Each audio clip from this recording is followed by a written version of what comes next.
Ok, nós vamos abordar com vocês, né, a análise do discurso entre cruzamento de diferentes campos disciplinares. Então, o primeiro elemento fundamental é justamente essa ideia, né? Pensar a análise do discurso é pensar as inter-relações que se tem entre o pensamento sociológico, o pensamento linguístico e o pensamento psicológico.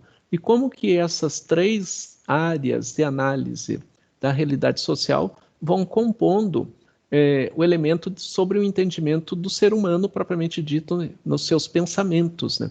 Então, como que o ser humano pensa a realidade? E a análise dessa reflexão vai envolver justamente as influências que o indivíduo tem dentro do seu tempo, dentro da sua história e dentro das suas características. E essa análise do discurso vai propiciando o conhecimento específico da singularidade de quem é o indivíduo, que é o elemento central para nós na psicologia. Quem é esse indivíduo, como ele pensa, como ele analisa e como que ele vai sendo constituído nas relações das quais ele vem a fazer parte no seu dia a dia. Então, a análise do discurso ela pode ser encarada também como uma disciplina. Como disciplina seria justamente uma área do conhecimento que perfaz todo um processo de vínculos entre diferentes conceitos da realidade social. Esses conceitos eles estão permeados, né, pela história, eles estão permeados como o sujeito lê a história, seja a história dele, seja a história do outro, como que os processos neurológicos funcionam a partir das influências que a linguagem vem a ter na elaboração dos seus pensamentos, a condição de como que o discurso vai promovendo no indivíduo a memória depende de todo um processo de domínio de linguagem, como que essa memória vai se estabelecendo no discurso, essa memória ela se mantém dentro de um determinado padrão ou ela se transforma a partir das ações e análises que o indivíduo vem a ter sobre a sua própria realidade. A memória que eu tenho é a memória pessoal ou é uma memória construída nas inter-relações que o indivíduo vem a ter? E aí demanda justamente o conceito de ideologia.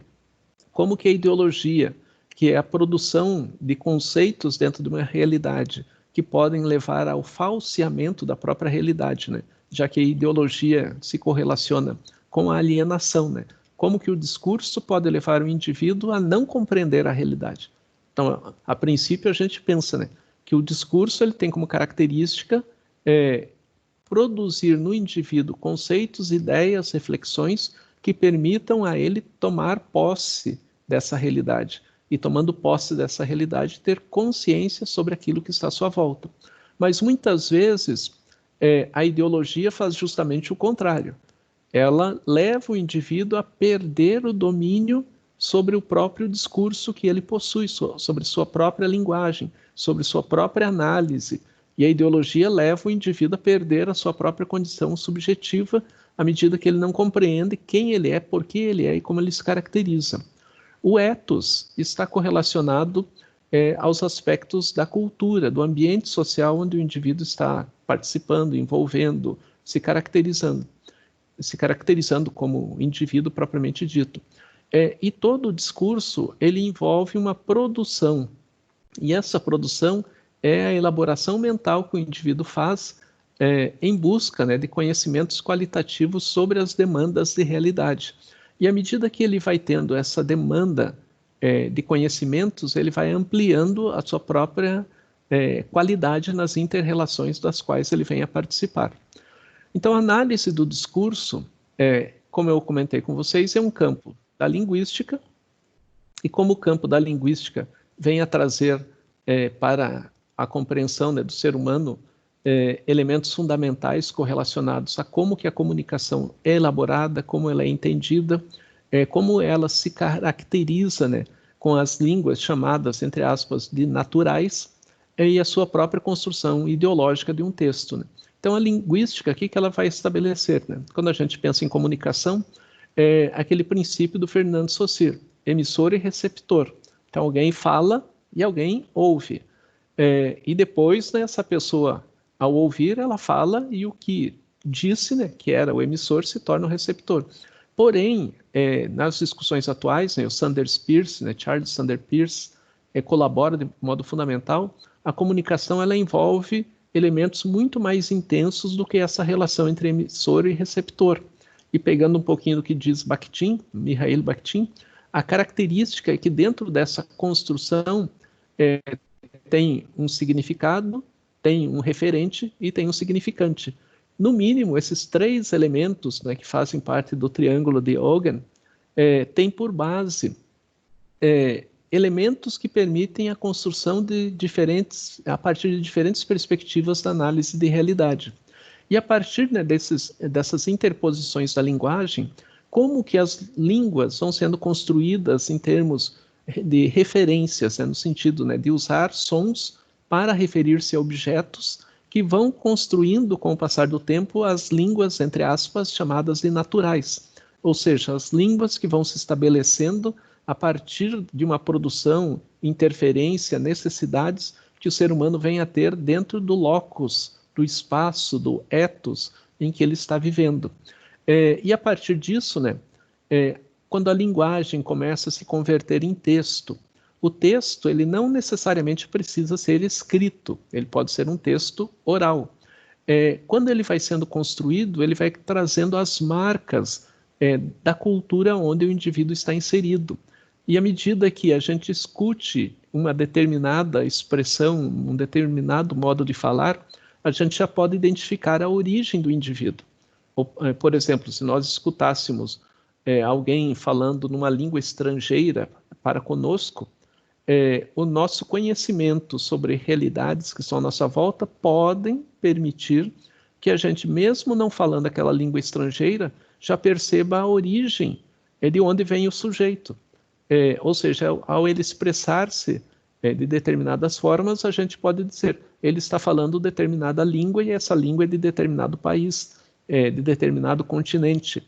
Ou seja, na linguística, né, e na análise do discurso, que a linguística vem a fazer uso, ela permite que a gente identifique quem é o sujeito a partir do modo como ele se expressa.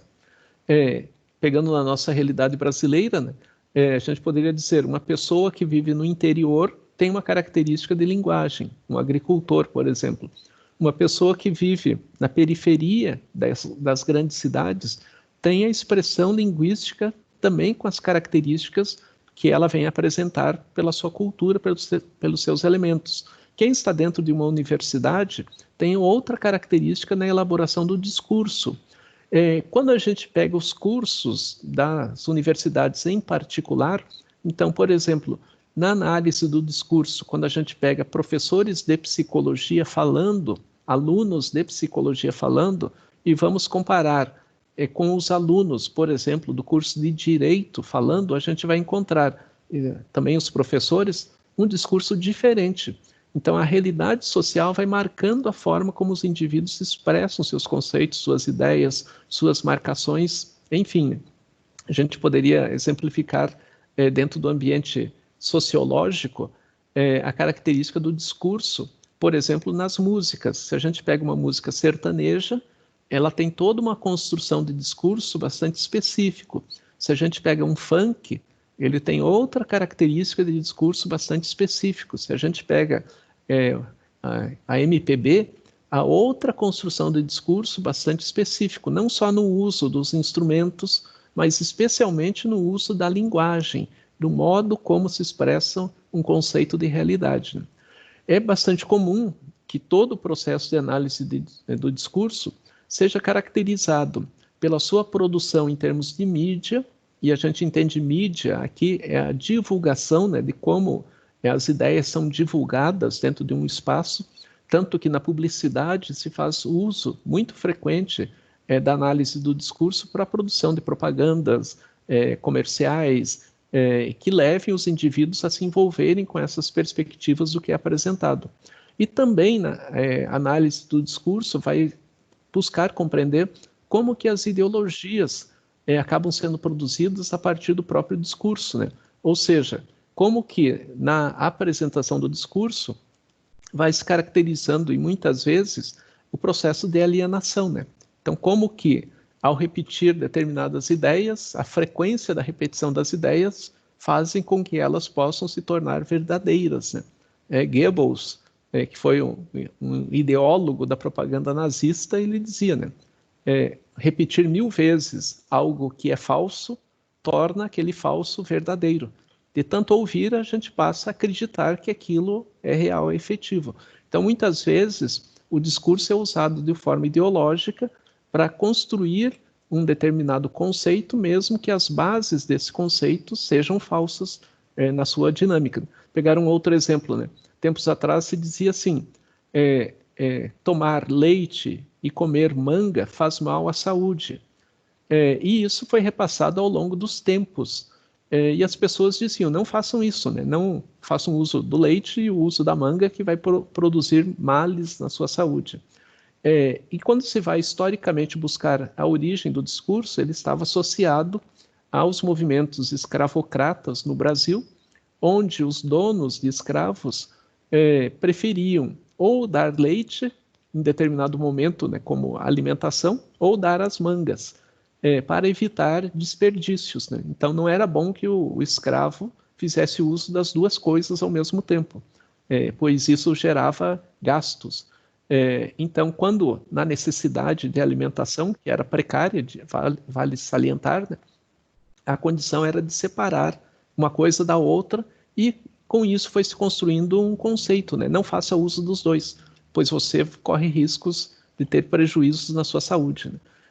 Ou seja, é um discurso que por muito tempo foi apresentado e que hoje, né, cientificamente, nas suas análises, não tem validade.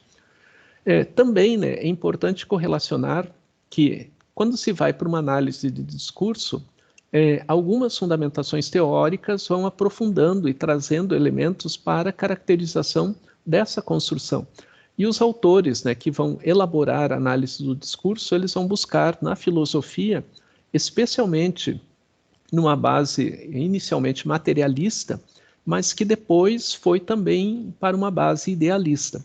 Então, a filosofia materialista e a filosofia idealista são as duas bases fundamentais de organização e da construção do conhecimento na nossa realidade. Então, a filosofia, com o olhar, fazendo aqui uma digressão rápida aqui com vocês, né? Com o olhar idealista, ela tem uma origem platônica, socrática, onde as ideias têm um valor fundamental em relação à aplicação dessas ideias. Então, na filosofia idealista, a característica é a análise teórica, a reflexão sobre um determinado fenômeno torna-se um elemento essencial para conhecer esse fenômeno. A filosofia materialista, que tem origem em Aristóteles e em Epicuro, ela tem a característica de que não basta fazer uma análise conceitual, teórica, não basta fazer uma reflexão, tem que fazer a aplicação prática na realidade material, né, que é a realidade concreta, para verificar se aquele conceito de análise teórica tem efetividade na realidade prática. E essas duas definições que começam nas diferenças entre Sócrates e Platão para Aristóteles e Epicuro vão caracterizar a base de todo o pensamento humano que nós temos hoje. Claro que eles vão se aprofundando em termos de fundamentações, né, sobre a própria realidade, mas são as bases essenciais do entendimento, que também implicam sobre a psicologia. A maior parte das linhas teóricas na psicologia são idealistas. Algumas, poucas, são materialistas na psicologia. Então, tem essa diferença em termos de construção do pensamento e como que ela vai ter por base. A primeira influência na construção da análise do discurso foi de uma filosofia materialista, tentando colocar em prática, na relação com as ciências humanas, todo um processo de conhecimento sobre as demandas que a realidade vem a ter. E a partir dessas demandas, as possibilidades de ação que o ser humano vem a ter, né, dentro dessa concretude de mundo, entendendo como que o discurso se caracterizava. Posteriormente, a análise do discurso também foi para as fundamentações idealistas. Então, o início é com uma base materialista. Mas hoje não é só as bases materialistas da produção do conhecimento que trabalham com análise do discurso. Abordagens que têm como fundamentação um pressuposto idealista também fazem uso da análise do discurso, ampliando-se não só nas ciências humanas para outras áreas das ciências, né? Como, por exemplo, ciências da saúde, ciências jurídicas, ciências exatas, onde ela pode ser aplicada de uma forma mais intensa. A sua construção histórica se deu numa fundamentação materialista nas ciências humanas, mas hoje perpassa, né, por outras áreas da produção do conhecimento, de análises e entendimentos sobre a realidade. O autor, né, que vai dar toda uma dinâmica para o entendimento da análise do discurso é Peixot, né, Michel Peixot. A característica que ele traz é de buscar, a partir da demanda de realidade francesa, e aí tem a influência, né, do Saussure, né, que é o pai aí da linguística, a característica, né, de como correlacionar os fenômenos que a linguística traz das influências do marxismo, né, numa época em que se debatia as características da realidade social, socioeconômica, né, dos indivíduos, e também as influências da psicanálise. A psicanálise, como eu comentei com vocês, ela traz uma leitura de mundo que tem por base, né, a análise do aparelho psíquico, e esse aparelho psíquico é dividido em 3 elementos fundamentais, o ego, id e superego, que implicam num período de latência para a formação da personalidade do indivíduo em sua adolescência, vida adulta, enfim. A psicanálise, a fundamentação dela não é em uma filosofia materialista, é em uma filosofia idealista. O marxismo tem por base uma fundamentação materialista. E o Peixot procurou fazer uma correlação dos elementos dessa filosofia materialista do marxismo com os elementos de uma filosofia idealista que vai fundamentar a psicanálise para o entendimento linguístico de como o discurso é elaborado. E a partir dessas características, né, a análise do discurso, né, passa a ter uma peculiaridade de influência sobre outros processos de construção do discurso. Então, por exemplo, a partir das elaborações do Peixot, vai se ampliar a análise do discurso na Inglaterra, nos Estados Unidos, tendo as peculiaridades desses 2 países, mas a partir de como o Peixot veio a construir, né, essas dinâmicas de análise na França. Posteriormente, né, passou-se a caracterizar, né, a base da análise do discurso como francesa e as suas intercorrências, digamos assim, como britânica e americana, que são as denominações que foram adotadas, né. A partir, né, desse processo, buscou-se análises de investigações em termos de pesquisa que caracterizassem todo um processo de relevância científica, propriamente dita, das análises que fossem feitas, né.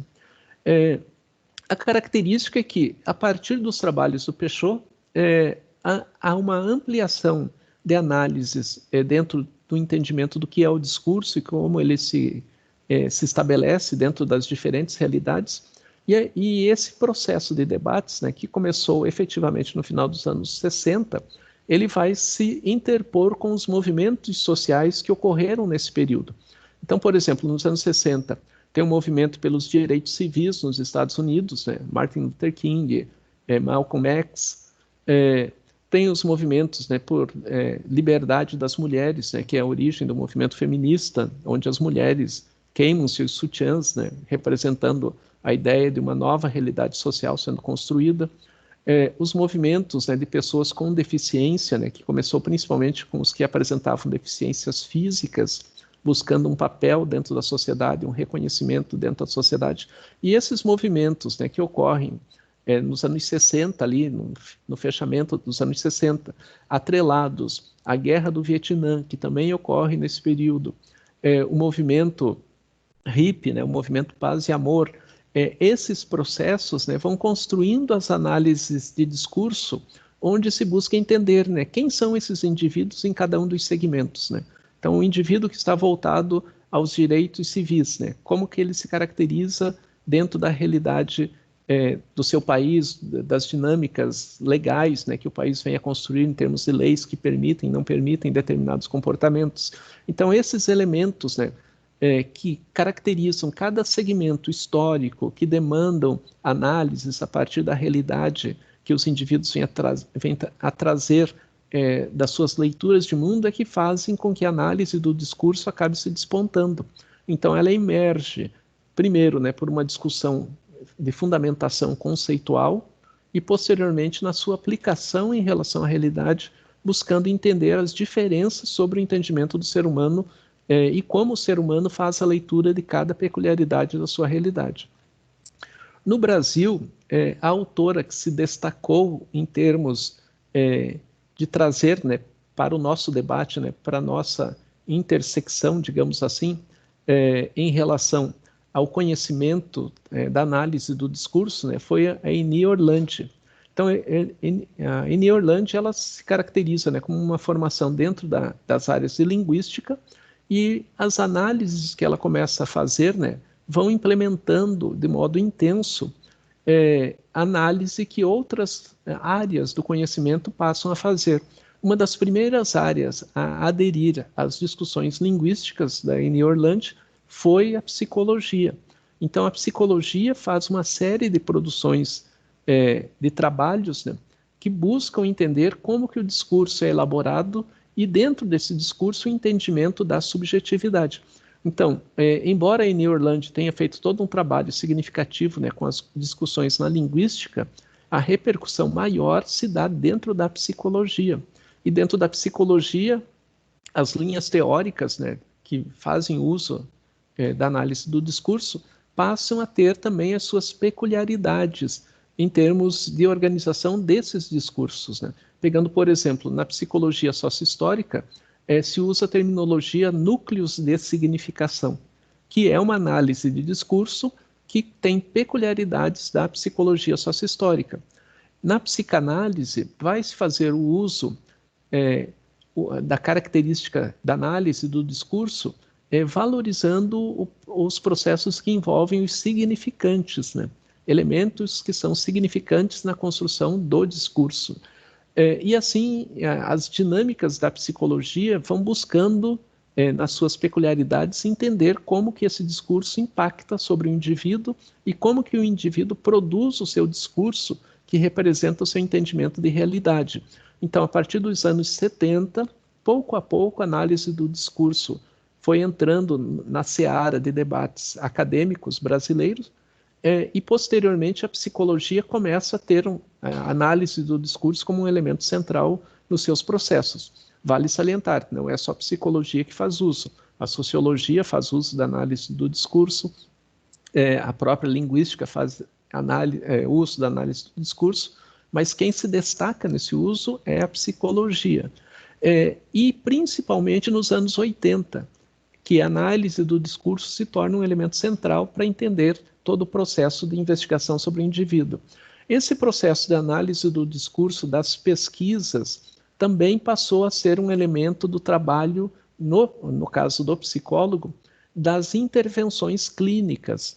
Então, muitas vezes, o psicólogo, na intervenção clínica, que é o psicólogo e seu paciente, o paciente relata seus problemas e o psicólogo faz uma análise do discurso proferido pelo paciente para realizar suas intervenções.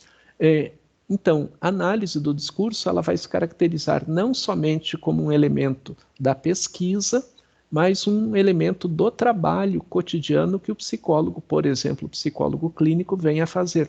E à medida que ele vai elaborando esse discurso, então, o que o psicólogo vem a ter, no caso de um psicólogo clínico? Todo o rigor de uma pesquisa nas intervenções clínicas para que ele possa analisar o conteúdo desse discurso e realizar intervenções que sejam qualitativas, ou seja, intervenções que produzam nas participações do paciente ali relatando seus problemas elementos que possam, né, minimizar aquilo que está sendo relatado. Ou seja, que o psicólogo investigue com qualidade, né, como se fosse uma pesquisa, tudo aquilo que o paciente traz e, a partir do que o paciente traz, aplicar intervenções que possam dar um roteiro, um planejamento ou processos que permitam o indivíduo ter uma vida melhor em relação aos problemas que ele traz dentro da sua realidade. Diferentes campos do saber, né, onde a sociologia, ou melhor dizendo, onde a análise do discurso está amarrada, né? Então, o primeiro deles, né, é a sociologia. O que é a sociologia? O estudo de como se dá as organizações sociais dentro de uma sociedade, né? Como que os grupos sociais vão se construindo, se caracterizando. Um segmento da sociologia é a antropologia. A antropologia é o estudo do ser humano na sua produção de cultura. Então, a gente pode dizer assim, que a sociologia é um âmbito macro e a antropologia faz parte dentro desse macro, porque o micro dessa relação é a psicologia. Então, nós temos a sociologia, que estuda a sociedade, a antropologia, que estuda como que a cultura se forma dentro da sociedade, e nós temos a psicologia, que estuda quem é o indivíduo formado nessa cultura e nessa sociedade. A sociologia, na sua análise do discurso, ela vai entender como que a sociedade se mobiliza em termos de transformações, formações, entendimentos, compreensões, padrões, leis, as regras, como que se dá a conduta, como que o indivíduo vai se entendendo na participação dele com os grupos sociais que são à sua volta.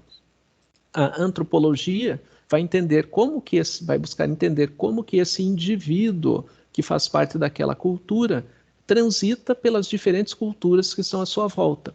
E a psicologia vai entender como que esse indivíduo, influenciado pelas questões culturais, sociais, vai se caracterizando nas suas peculiaridades de entendimento, né? Quem sou eu? O que eu estou fazendo aqui? Por que o mundo é desse jeito? Então, esses elementos da particularidade do indivíduo é a psicologia que vai fazer todo um processo de análise. Um outro campo de saber, né, que interfere sobre a análise do discurso é a linguística propriamente dita, porque ela vai trabalhar com os processos, né, que envolvem a linguagem, né, em termos de construção, né, pegar um exemplo assim da linguística, né, na sua construção sintática e nos processos de enunciação. É bastante comum a gente conversando no nosso dia a dia e as pessoas perguntarem, um exemplo assim, ó, você viu ali que tem alguns carros parados? Daí as pessoas respondem, né? Eu vi, tem 3 carros ali. Então, na construção linguística, né, a pessoa disse, vocês viu os carros que estão lá? Ou seja, há uma construção irregular da norma culta, da linguagem propriamente dita. E quando foi respondido, né, eu vi 3 carros, essa característica se repete, né, nos problemas da enunciação em conformidade ou no conflito com a língua padrão.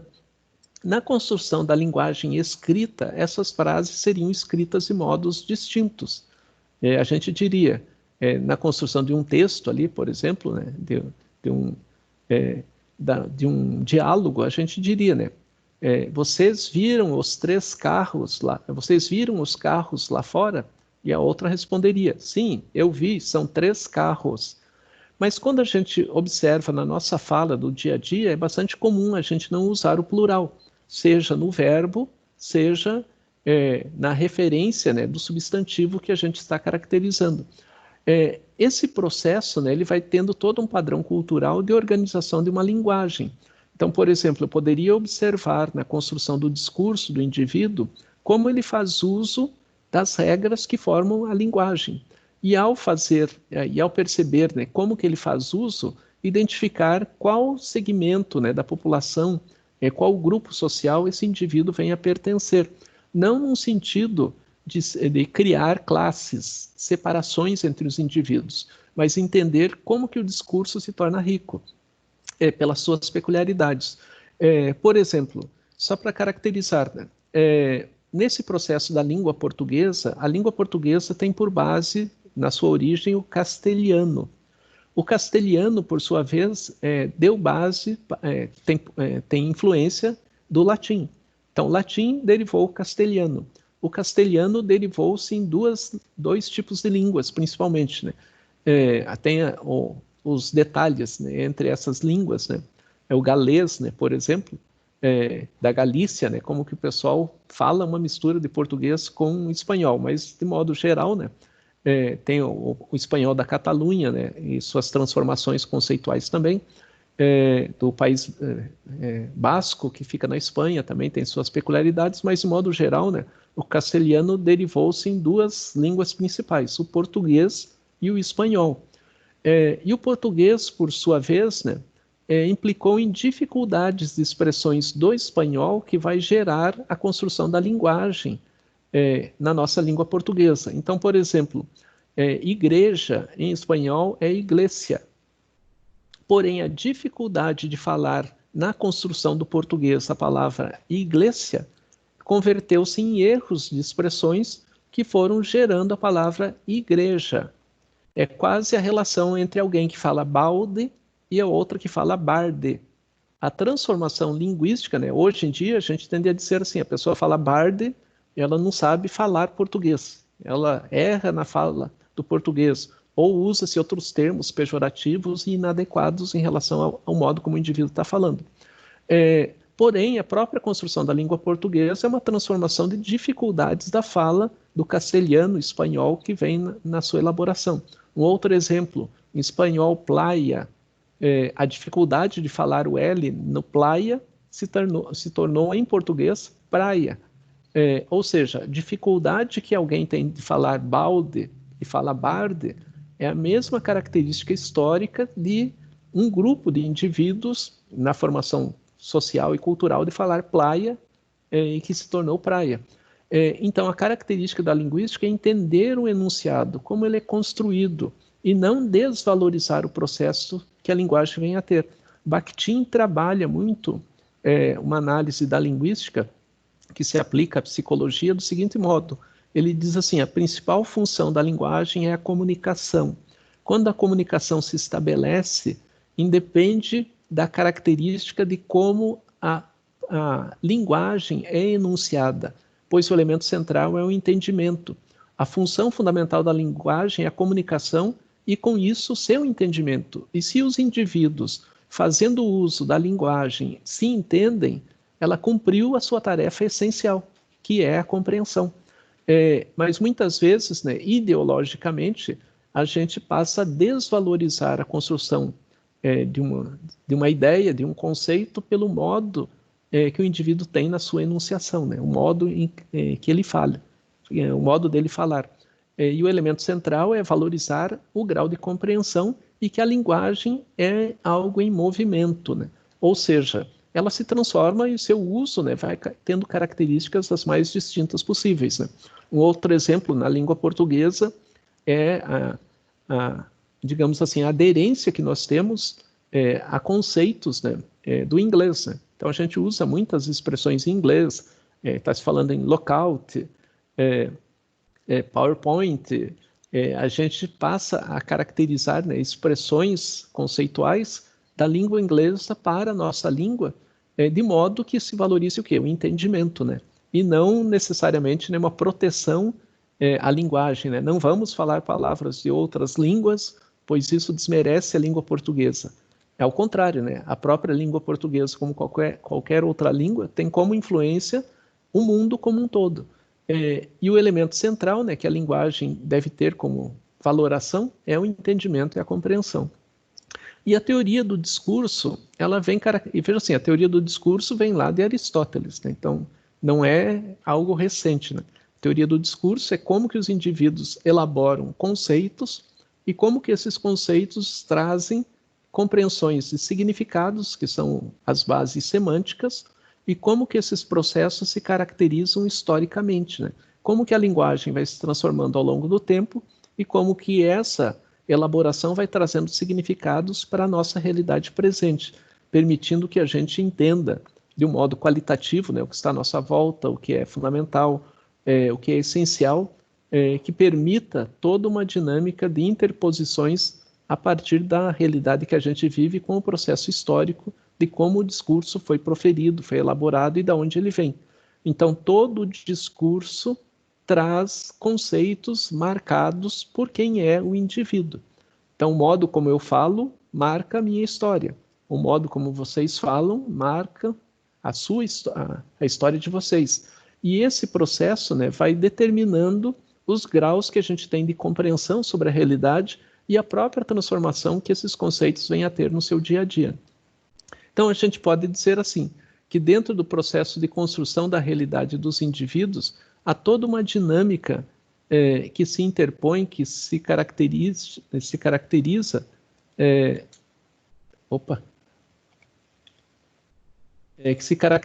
né, por como o indivíduo vai sendo formado nos seus diferentes diálogos. Então, à medida que a gente está correlacionado a diferentes indivíduos, nós estamos construindo diferentes conceitos. Mesmo que a gente tenha uma ideia sobre o mundo, à medida que a gente dialoga com o mundo, os conceitos vão se transformando, os conceitos vão se adaptando e os conceitos vão implicando em ações que o ser humano vem a ter na realidade. Então, a análise do discurso, o que ela procura valorizar? A praxis, que envolve a relação entre teoria e prática e teoria, ela passa a caracterizar a relação entre os indivíduos na construção do discurso e como a gente vai se identificando com um determinado discurso. Então, se a gente tem uma leitura de realidade que vai para um lado ou vai para o outro lado, ele depende de como a gente é formado culturalmente dentro dessas realidades nas quais a gente participa. E isso depende justamente dessa característica que é a praxis, a teoria e a prática, né? Como a gente entende a prática cotidiana da nossa vida, né? Isso implica diretamente nas influências dos nossos pais, dos nossos amigos, de quem está à nossa volta, e como que a gente aplica essas características conceitualmente da realidade de vida ao proferir nosso discurso. Então, quando a gente diz assim, eu entendo tal coisa desse modo, porque eu vivi uma experiência prática, e essa experiência prática das relações sociais e culturais vão caracterizando que são realidades objetivas, vão caracterizando o meu modo subjetivo de entender a vida, tendo minha leitura de realidade, considerando essa leitura como a mais adequada possível. Vale salientar, né, que esse processo de leitura e realidade sobre o mundo vai implicando em contrapontos que eu tenho com outras pessoas que pensam diferente. E a realidade, né, ela demanda um processo de construção compartilhada.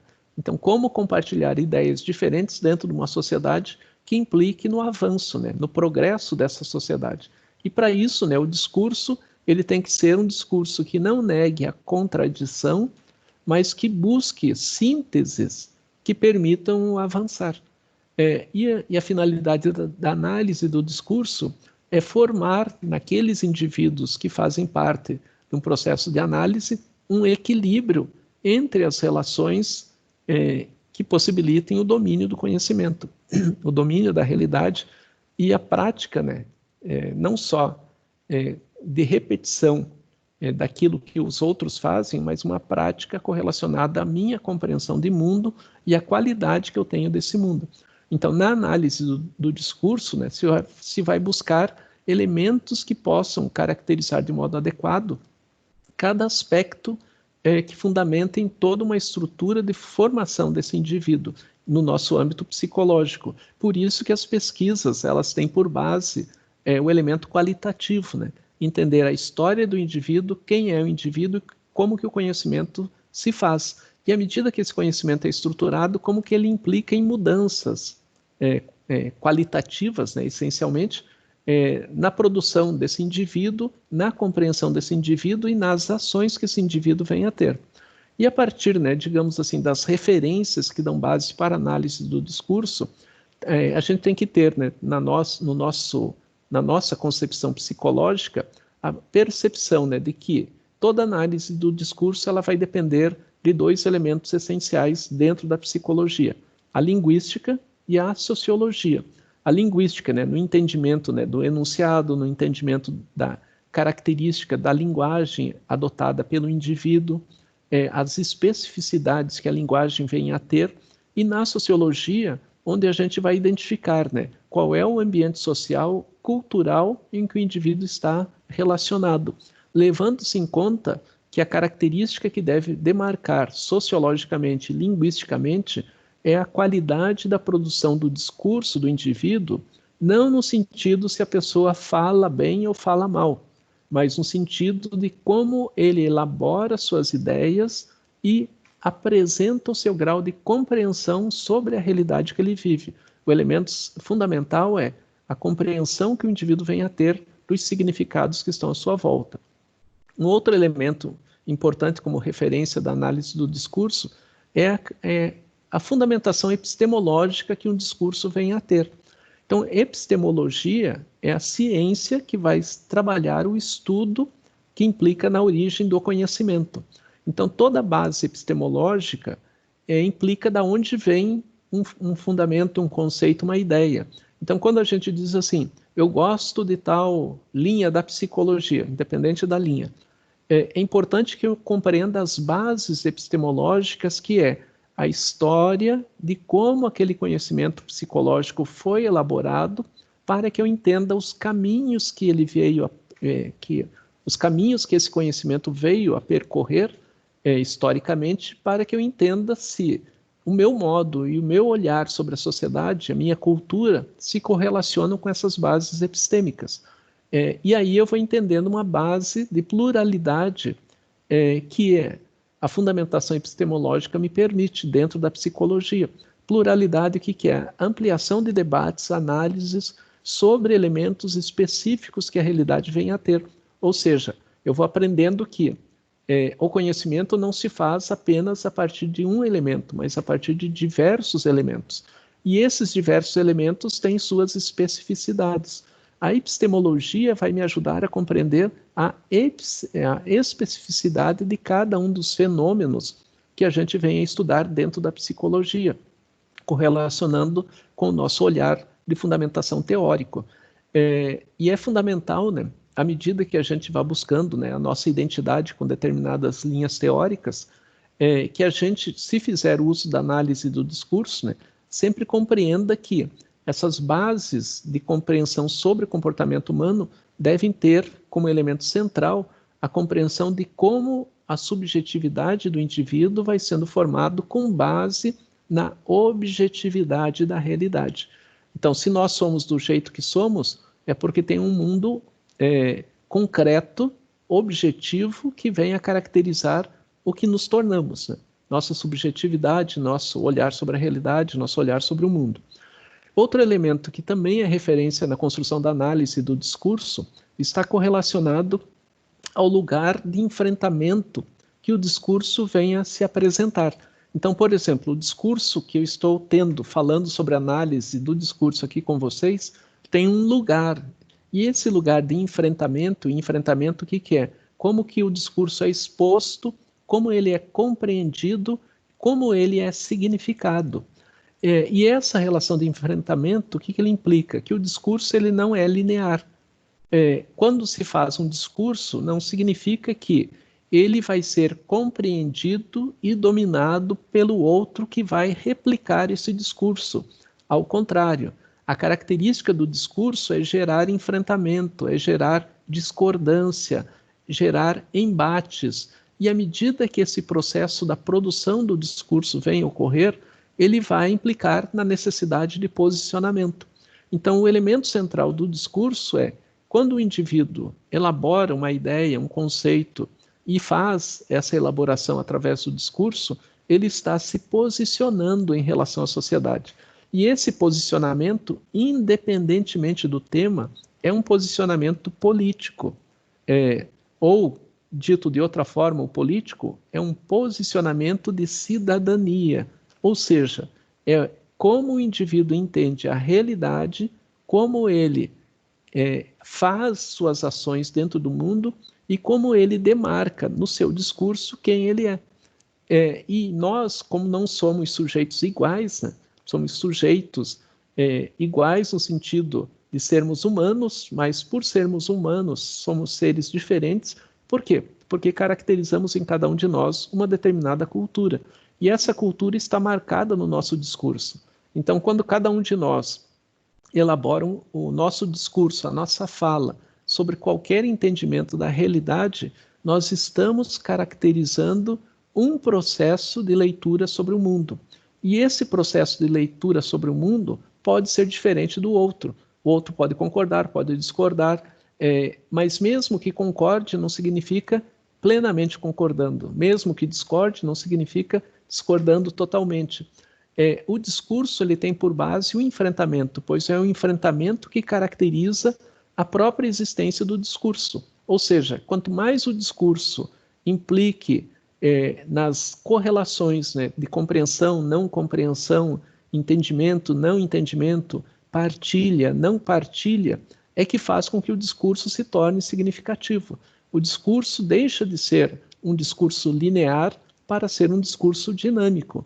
Então, fundamentalmente, né, e os principais autores, né, que buscam entender a análise do discurso, a linguística, a sociologia, a psicologia, argumentam, é que é necessário que o discurso seja dinâmico, dialético, para que ele possa ser efetivo na ação humana e na transformação do indivíduo em particular. E o outro aspecto de referência da análise do discurso, ele está correlacionado ao domínio de uma língua. Se vocês, né, já tiveram experiência de aprender uma língua estrangeira, aprender uma língua estrangeira não é somente aprender que uma palavra corresponde a outra na língua portuguesa, que substantivo é isso, que adjetivo é aquilo e assim por diante. Compreender uma língua significa compreender a nossa própria língua e compreender quem somos, né, dentro de uma sociedade.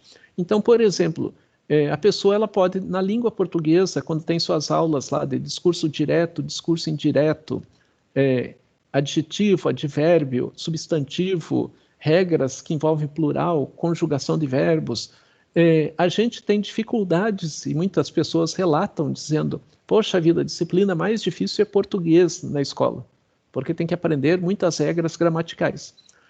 A característica é que quando a gente faz o uso da língua portuguesa no nosso dia a dia, a gente não faz o uso em conformidade com os estudos sobre como a língua é organizada, né, gramaticalmente, no seu uso de sintagmas, no seu uso de expressões. A gente usa a língua. Então, a criança aprende a falar a língua portuguesa pelo uso que ela faz da língua, e não porque ela aprendeu o que é um substantivo, por exemplo. Mas quando a gente vai aprender uma língua estrangeira, é necessário que a gente aprenda conceitos sobre a nossa língua. O que é um adjetivo? O que é um substantivo? O que é um verbo? Por que se conjuga o verbo? Como que se trabalha um enunciado? O que é uma expressão idiomática? As características, né, do aprendizado de uma língua estrangeira fazem com que eu tenha que aprender os elementos que perfazem a minha própria língua, para poder caracterizar a sua construção. E esses elementos, né, do aprendizado, por exemplo, de uma língua estrangeira, faz com que eu não aprenda somente a língua, mas que eu aprenda a cultura daquela língua, como ela é, como se entendem as suas formas, bem como que eu venha aprender como que historicamente se forma alguém que domina aquela língua no seu entendimento de realidade, de compreensão do mundo. E quando a gente se depara, né, com a língua, então a criança nasce no mundo, nasceu no Brasil, vai aprender o português. Ela se depara com o mundo no seu dia a dia e nas experiências que ela vem a ter, as experiências práticas que vão dando base para o seu entendimento conceitual da língua que ela vem a utilizar. Quando se vai para uma cultura diferente, no aprendizado dessa língua diferente, nós temos um estranhamento de realidade. Esse estranhamento é algo fundamental para que a gente entenda as nossas diferenças para com a realidade do outro. E esse estranhamento se dá também no âmbito do discurso, da linguagem, onde a gente vai fazer uso de determinadas construções que não caracterizam a regularidade da construção do nosso elemento da realidade propriamente dita que a gente vem a ter. E, por exemplo, né, no âmbito da língua portuguesa, se a gente vai para Portugal, mesmo que lá em Portugal se fale tanto português quanto aqui, a gente vai se deparar com usos da língua portuguesa, expressões, palavras em que a gente não compreende. Então, a gente tem dificuldade de partilhar um elemento comum, que é a língua, Porque a gente tem uma história social, cultural, individual diferente, né, em termos de elaboração do discurso propriamente dito, né, que leva a entendimentos dinâmicos da realidade de forma distinta de um lado para o outro, né. A episteme, né, a epistemologia, né, conforme a gente comentou com vocês, né, traz como elemento central a busca do entendimento de como o conhecimento se forma, se origina e se caracteriza. E como que esse discurso, né, à medida que tem toda uma história epistemológica, vai se impondo dentro das nossas realidades, né, seja de nós para com os outros, como dos outros para conosco, né, em termos de elementos fundamentais de construção de uma ideia, de um elemento que fundamente a própria perspectiva de leitura da realidade a partir de uma condição que caracterize, né, a subjetividade dos indivíduos. Um dos autores que contribuiu de modo importante também para os processos epistemológicos e com reflexões na sociologia foi o Michel Foucault.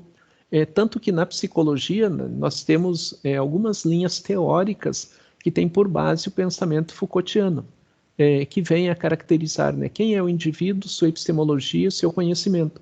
E o Foucault, ele se destacou muito nas discussões em que ele fazia, né, sobre a constituição da loucura na sociedade, a constituição do abandono do indivíduo na sociedade, da construção, né, de asilos e manicômios que fizessem com que os indivíduos que apresentavam um discurso não compatível com aquilo que se esperava dentro de um ambiente social, implicasse na exclusão desses indivíduos. Então Foucault vai fazer toda uma análise epistemológica de como se caracteriza o discurso das pessoas que estão marcadas dentro da sociedade, né, como, por exemplo, com doenças mentais, né, com a loucura. E como a sociedade, ao ouvir um discurso desconexo daquilo que se esperaria que o indivíduo venha fazer, implicava que esse indivíduo deveria ser excluído das relações sociais. Então, Michel Foucault parte de uma análise, né, por exemplo, sobre os manicômios, sobre os asilos, e a sua interposição com a construção do conceito de loucura na sociedade, onde a sociedade passa a caracterizar se o indivíduo, ao expressar suas ideias, expressa num discurso conflituoso, desorganizado, não sistematizado, significa que ele tem problemas nos seus modos de entender o mundo. Ou seja, os transtornos mentais que afetam o indivíduo implicam que esse indivíduo não possa ser tratado como um indivíduo. E a sociedade, para resolver o problema, cria, na época, ou na nossa atualidade, cria os manicômios, né? Hoje, os hospitais psiquiátricos, na época, cria os manicômios e isola os indivíduos dentro dos manicômios, entendendo que um discurso que não esteja atrelado a uma organicidade de pensamento é um discurso que deve ser excluído das relações sociais, trazendo, né, para a nossa contemporaneidade as reflexões do Foucault, né? Um discurso que o indivíduo faça, que se contraponha ao discurso que eu tenho, a gente passa a dizer que esse indivíduo deva ser excluído das relações. Então, se a gente viu anteriormente, né, que na análise do discurso é fundamental entender como que o discurso se constrói nas suas contradições, nas suas diferenças, e que esse discurso permite que a própria, digamos assim, permite que a própria condição humana avance a partir de um discurso que seja um discurso não linear. Isso permite que o ser humano possa transitar com ideias diferentes em sua realidade. O que o Michel Foucault traz, né, para a análise do discurso é que muitas vezes a sociedade não quer esse discurso que se contraponha, esse discurso que gere contradições, mas sim um discurso linear. E o discurso linear é um discurso excludente. Ele exclui aquele que não fala como eu falo. E o Michel Foucault vai trazer justamente essa análise. Quando a sociedade entende que o discurso tem que ter uma linearidade, aquela pessoa que apresenta um discurso confuso, fruto de um transtorno mental, faz com que a sociedade o afaste, isole. E nas nossas relações cotidianas, basicamente, o que seria? Se a pessoa não apresenta um discurso e nesse discurso não há representação de ideias, que são as minhas ideias, eu excluo esse indivíduo das minhas inter-relações e nego aquela função básica da linguagem, que é alguém que fale e alguém que escute. E esse que escute analise o que aquele que fala disse, gerando contraposições, né? Então, a base lá do Saussure, né, que hoje se avançou muito em termos de análise sobre a linguagem e a elaboração do discurso, mas o elemento simples, né, que é ouvir o outro e as contraposições do outro. Quando eu me nego, eu faço com que o discurso se torne linear e esse discurso linear se torna excludente. Se a pessoa que partilha suas ideias comigo são ideias que eu não concordo, eu não ouço e eu não quero ouvir. E o Michel Foucault vai trazer, né, esse elemento, né, que ele não estava... o Michel Foucault ele fazia uma análise de como que os discursos eram proferidos na sociedade em sua época, mas ele estava preocupado mais em entender o contexto da loucura e do isolamento dos indivíduos. Posteriormente, né, que essas formas de análise do Foucault vão contribuir para as discussões e análise do discurso. E dentro, né, das análises Foucaultianas, né, vai se envolver os elementos sociológicos, linguísticos e a teoria do discurso, né, correlacionado à psicologia propriamente dita nos seus entendimentos.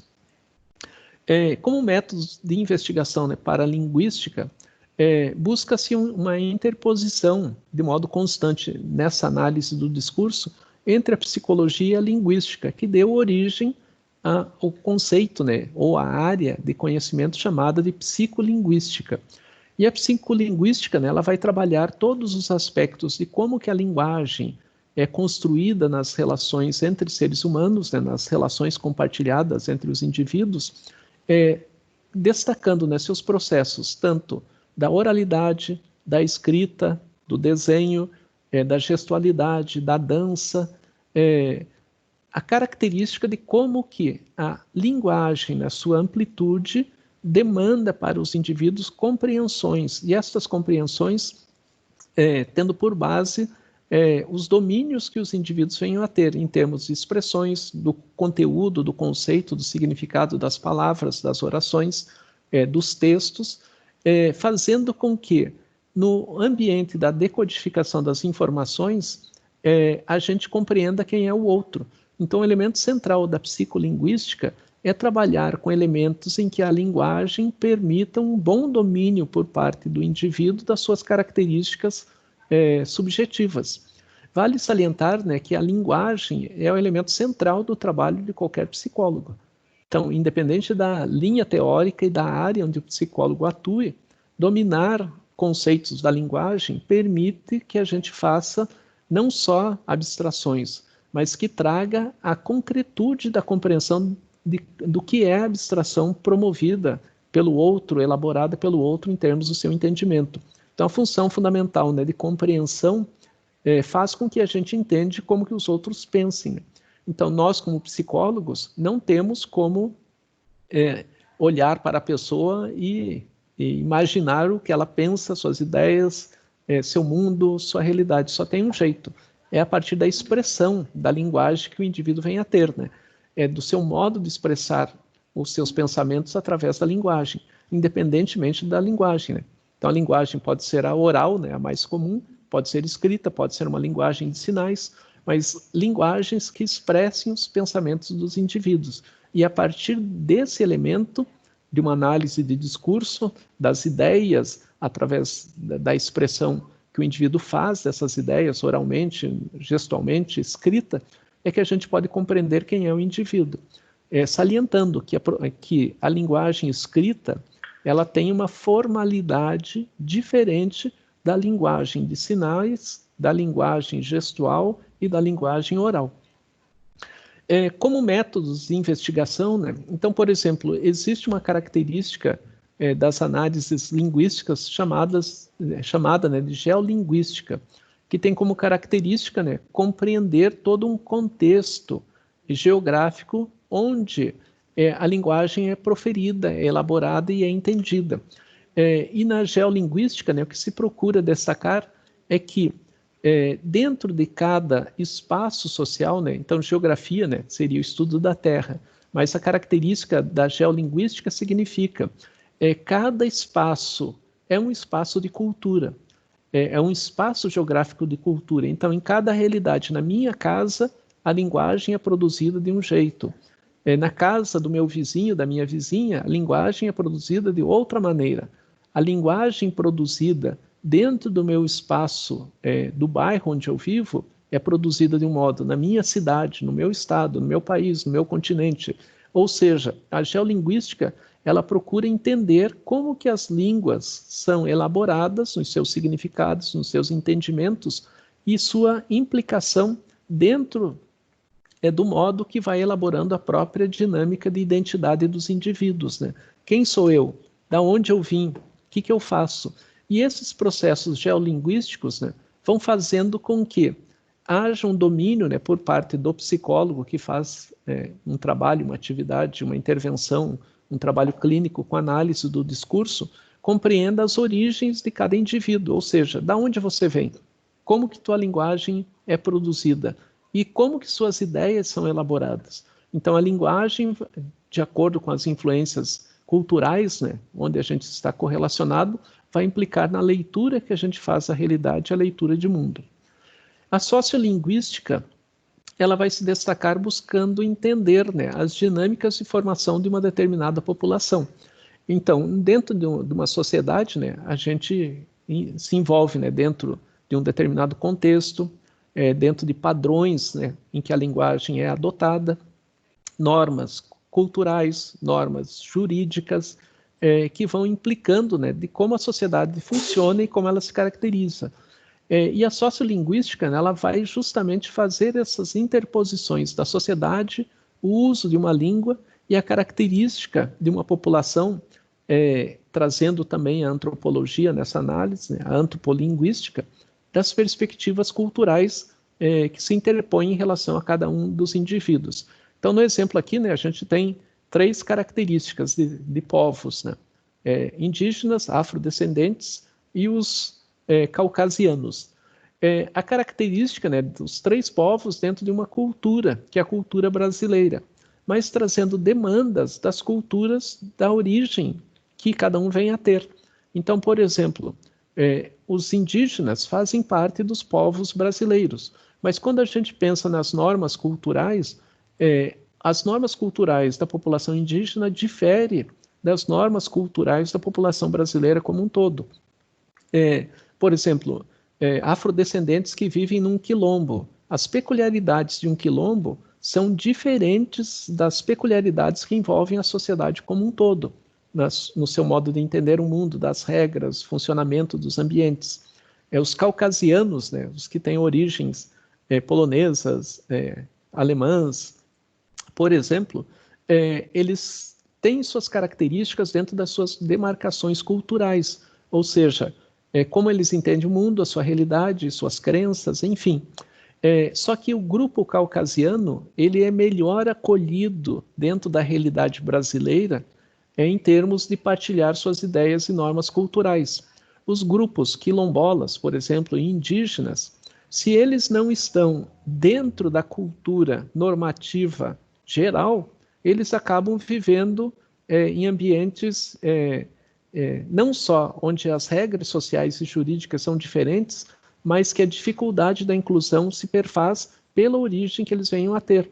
Então, ao invés de entendermos que quilombolas e indígenas são tão brasileiros quanto a gente acaba construindo um discurso linear, que é aquilo que o Foucault faz a crítica, que gera, e muitas vezes dentro do ambiente sociolinguístico, antropolinguístico, a exclusão de indivíduos que trazem perspectivas de leituras de mundo dentro da sociedade brasileira diferentes. Que isso vem a se caracterizar como, dentro de um discurso linear, né, a necessidade pragmática do uso da linguagem, que quer dizer, a gente tem que usar a linguagem com uma determinada função, e essa função tem que ser a mesma para todos. E à medida que a gente valoriza um processo pragmático, a gente acaba gerando exclusão daquele que fala diferente. aquele que expressa suas ideias de modo diferente. Então, a sociolinguística ela vai estudar as características da peculiaridade de cada grupo, de cada padrão, né, de comportamento entre os indivíduos e como que isso se aplica diretamente às diferentes realidades. Aqui, né, uma breve caracterização, né, de como o conhecimento vai sendo elaborado e como que ele vai sendo estabelecido em suas interposições e relações, né? Então, conforme eu comentei com vocês, né, as bases idealistas e as bases materialistas, né, de como o conhecimento vai se elaborando. Na origem do conhecimento, sua epistemologia, né, o racionalismo está amarrado às questões idealistas, o empirismo às condições materialistas, e como eles vão se constituindo em determinados modos de entender o elemento central, que é o da psicologia aqui, que é a consciência, né, a mente, né. No racionalismo, né, possui conceitos amarrados a ideias inatas ou ideias que se originam no próprio indivíduo. No empirismo, a consciência, a mente, vai estar amarrada à característica, né, de que o indivíduo, quando nasce, é uma tábula rasa, ou seja, não traz nada consigo, né? E entre esses elementos, né, há o conflito aí de análises, né? Então, de um lado, tudo é inato, de outro, tudo é da experiência. E a necessidade que a gente tem na produção do conhecimento é de produzir uma inter-relação entre esses processos. Como que ideias inatas dependem da experiência. Como que a experiência é construída a partir de elementos que o indivíduo traga da sua condição, da sua origem, né, do seu surgimento, né? Então, esses elementos, né, implicam na necessidade de aprofundamentos que o ser humano vem a ter em termos da elaboração dos conhecimentos de um modo geral. A gente pode dizer assim, todos nós somos marcados por questões que envolvem ideologicamente quem somos, né? Lembrando, né, ideologia é a produção de uma falsa consciência sobre a realidade da alienação. O que quer dizer, né? A gente vai aprendendo a falar e a entender o mundo a partir daquelas pessoas que estão à nossa volta. E pegando um exemplo assim, uma pessoa fala, o trabalho coletivo é muito bom, quando eu tiver minha terrinha, quero viver do que eu possa plantar. Quando o indivíduo profere um discurso desse modo, a gente já identifica que esse indivíduo não faz uso das chamadas normas cultas da língua portuguesa.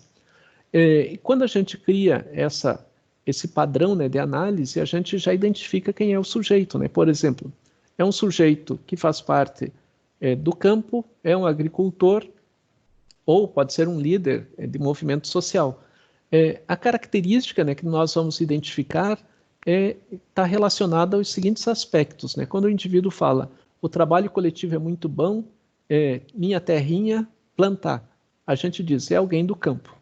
Quando ele fala em trabalho coletivo, ele pode ser um líder de movimento, porque ele está falando, não sou só eu que estou pensando que plantar é fundamental, é um grupo de pessoas que está pensando.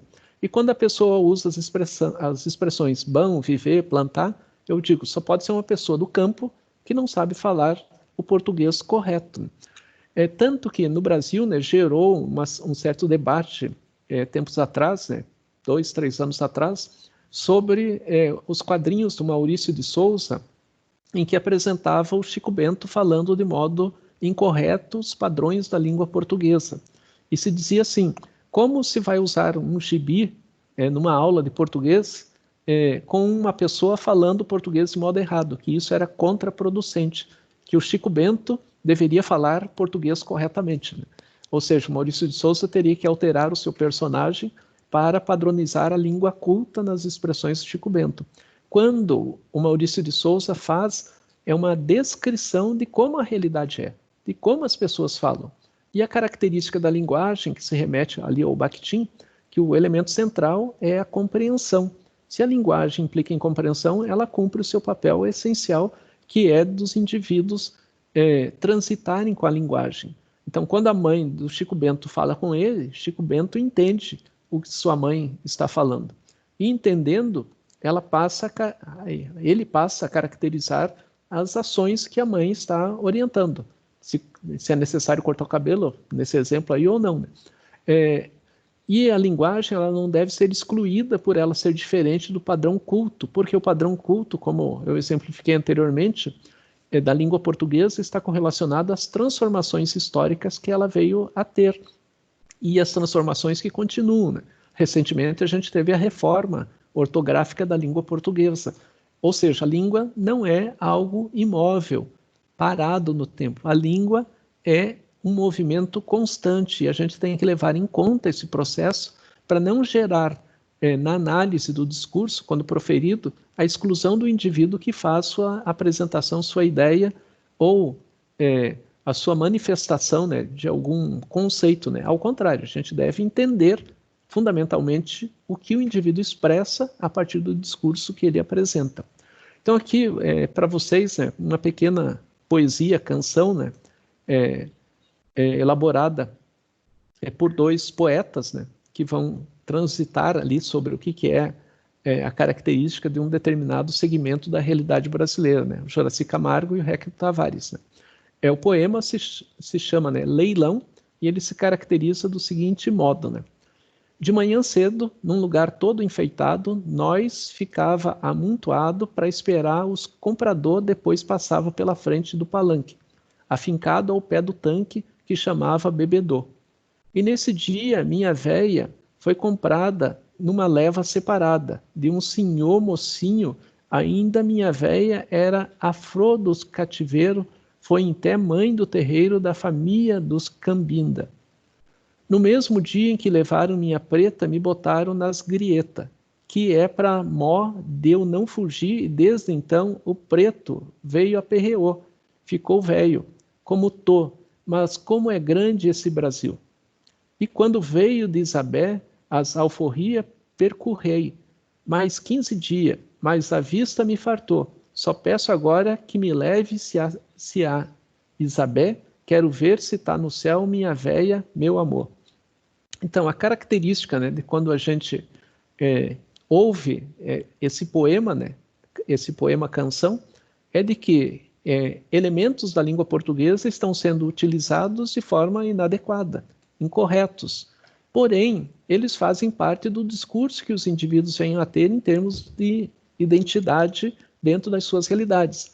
Algumas expressões que estão ali na poesia, muitas vezes a gente até usa no nosso dia a dia, dentro de uma linguagem coloquial, dentro de uma linguagem familiar, que está distante das regras do português oficial, do português correto nas suas elaborações. Quanto mais à vontade a pessoa fica, por exemplo, num processo de pesquisa, né, que envolve análise do discurso, mais ela expressa a linguagem do jeito que ela entende, do jeito que a linguagem é na subjetividade desse indivíduo. Quanto mais o indivíduo está preso dentro de convenções, mais a linguagem se torna rebuscada, difícil de se elaborar de uma forma que ela se torne sistematizada e compreensiva, partilhada entre os indivíduos. Então, por exemplo, muitos alunos, né, quando chegam à universidade, independentemente do curso, eles se deparam com expressões da linguagem que geram dificuldades de entendimento. Porque, por exemplo, na psicologia tem um psicologês, que se diz, o que está falando? Que palavra é essa? O que significa? E a gente tem que entrar no confronto do discurso para poder se apropriar dele, que é isso que o Bakhtin, que o Sanders Peirce abordam, né? O Peixot, na construção da análise do discurso, da linguagem. Ou seja, é necessário que a gente entre num confronto com a linguagem para que a gente se aproprie dela. E se a gente vai na linearidade do discurso, a gente só repete o que o outro diz e não se apropria do que o outro diz. Então, nessa poesia canção, ela traz elementos correlacionados a uma história e características que envolvem indivíduos. Por exemplo, o capitalismo escravocrata no Brasil, né, as suas características de imposição sobre os indivíduos, quando ele diz, né, que vem alguém e leva minha amada, né, e eu não sei para onde ela foi. Né. A característica, né, de coisificação das pessoas, né, as pessoas são objetos, né, são reificadas, que quer dizer, né, a pessoa não tem valor, porque o que vale é ela como um objeto, não suas ideias, seu modo de olhar a realidade, quem ela é. Então, o que relaciona-se dentro da poesia canção? dentro de uma análise do discurso, né? O capitalismo escravocrata, o escravo na sua condição subhumana, a religiosidade, né? Mãe de terreiro e está no céu, libertação dos escravos como um feito político, né? Quando ela fala de Cia Isabel, né? A ideia da libertação dos escravos pela princesa Isabel, o amor, né? Relacionamento conjugal entre homem e mulher, ou seja, né? Na poesia a gente vai tendo ali a expressão de conceitos, ideias, de uma história, de uma realidade, de subjetividade de quem apresenta suas angústias, né? E a análise do discurso, né, de acordo com Campos, é a formação discursiva que representa o lugar de constituição do sentido e identificação do sujeito. Ou seja, com o discurso a gente vai entendendo de onde vem o indivíduo e como se caracteriza a sua identidade. Círio Pocente dizia assim: nota-se que o sentido é histórico e a leitura de textos como esse tem um aspecto muito importante de trabalhar a memória de um povo. Deve-se ler para saber as coisas que são constitutivas de um povo. Ou seja, quanto mais se amplia um conhecimento sobre uma determinada realidade que se vai investigar, mais a análise do discurso proferida sobre os indivíduos ganha um sentido e significado na formação e entendimento de uma dinâmica de realidade, né? E o Peixot vai abordar de que a prática de leitura possibilita, abre aspas, as relações entre o que é dito aqui, em tal lugar, e dito assim e não de outro jeito, com o que é dito em outro lugar e de outro modo, a fim de se colocar em posição de entender a presença de não ditos no interior do que é dito.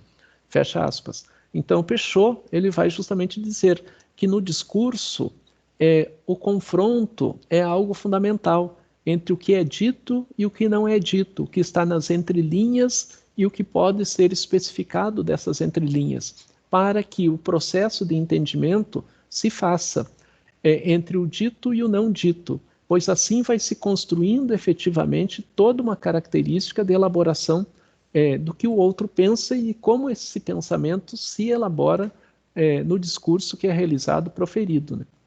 E é fundamental entender, né, que a análise do discurso ela vai estar dentro de um processo de transdisciplinaridade, que quer dizer, não é só da psicologia, embora a psicologia use como elemento essencial nas suas pesquisas e análises nas interposições com pacientes ou com indivíduos que fazem parte de pesquisas, do conhecimento na psicologia de outras áreas, como a sociologia, a antropologia, a geografia, a linguística, buscando as peculiaridades de cada um desses elementos na construção do nosso olhar, da nossa concepção psicológica sobre a realidade. E fechando, né, o processo de análise do discurso, né, é fundamental entender, né, que todo o processo da análise de discurso tem por base, né, uma análise social, histórica, da construção de quem é o indivíduo dentro da sociedade, fazendo as correlações, né, da sociologia, da antropologia, da filosofia, da linguística, da geografia, da psicologia, de modo constante, entendendo, né, que a linguagem não é um movimento estático, ao contrário, a linguagem é um processo dinâmico que vai se formando, né, nas interposições, nas interrelações do ser humano com a realidade na qual ele faz parte, na qual a realidade é entendida de modo significativo.